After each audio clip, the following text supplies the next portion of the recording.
Sup, Rotten? I don't know about you guys, but every time a new iPhone releases, I hear the same arguments online that ultimately boils down to Apple releases the same phone every year. And that has been a saying for as long as time, and it's quite easy to write off at this point. But what if they're right? Has the iPhone truly stagnated?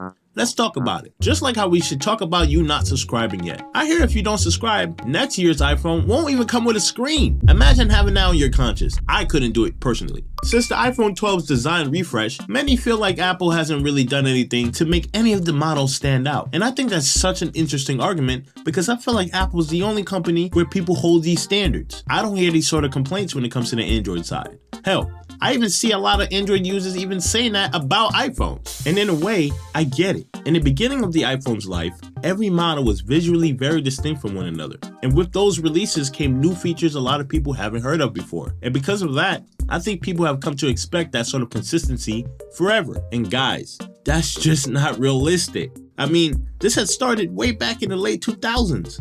Back then, that was the beginning of the smartphone era, where everyone was experimenting with what worked by throwing things at the wall and seeing what stuck.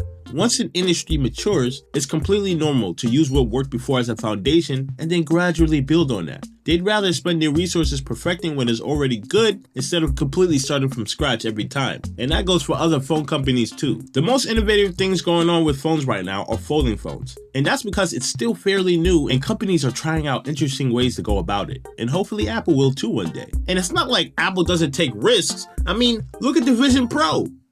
Yeah, I forgot it existed too, but that's not the point. The goal for these companies is to add incremental updates to their phones annually because most people aren't buying a new phone every year. It's more like 2 to 4. So if you're coming from the iPhone 15, the iPhone 16 may not be that appealing to you, but it probably would for someone coming from an iPhone 12.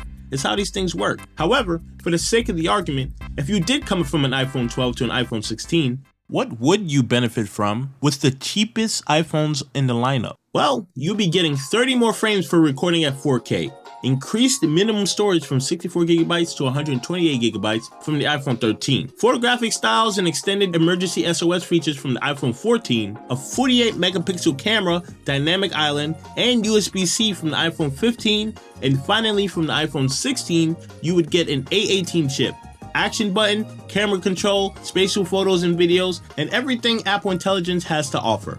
Eventually. In terms of visual differences, besides the dynamic island, action button, and camera control button, your bezels are thinner and your back camera looks aesthetically different for better or for worse. Oh, and there's no SIM card tray if you live in the States. Now look at these differences. Whether you think it's worth it or not is subjective, but you have to admit that there are some definite improvements in the last 4 years you had your phone. So it's easy to point out how much a phone progresses every year when you're not looking at the bigger picture. Apple and other competitors are playing the long game here and tend to add a significant feature with every release to keep things fresh. But I feel like the industry has long since surpassed the point of trying to reinvent the wheel. They're just trying to keep the train going for as long as possible at this point, going the safe route to keep profits steady.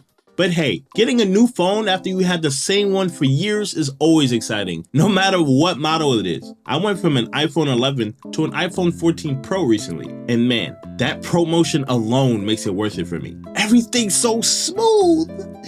I can't go back. What do you think about the iPhone upgrades? Let me know in the comments. And if you would like early access to Ryan Apple videos long before the public gets to see them, or a little custom avatar to go along with your name, feel free to support me on Patreon, along with my Ryan and Ryan Pro subscribers, Vasco, Frescobeck, Sour Carry, and Takazma. Thank you all for the support as it keeps me dropping videos consistently. And thank you viewers for watching. If you want to see more of me, you know what to do. It's kind of hard to think about all the future iPhone concept videos I've watched over the years, only to see Apple go in the almost completely opposite direction. I saw transparent phones and everything was haptic feedback, but instead, we get 2 new buttons in the last 2 years. Way to keep us on our toes, I guess.